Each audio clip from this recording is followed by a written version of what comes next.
சாய்ந்து இருந்தால் போதுமே வாழ்விலே ஆனந்தம் மேலும் நிறைந்தே கூடுமே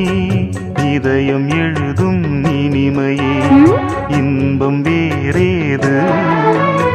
கனவில் வளர்ந்த கவிதையே என்றும் மாறாது நீ என்றும் தேன் என்றும் வேதங்கள் ஏதம்மா நினைத்ததும் இனித்திடும் காதல் பூமழை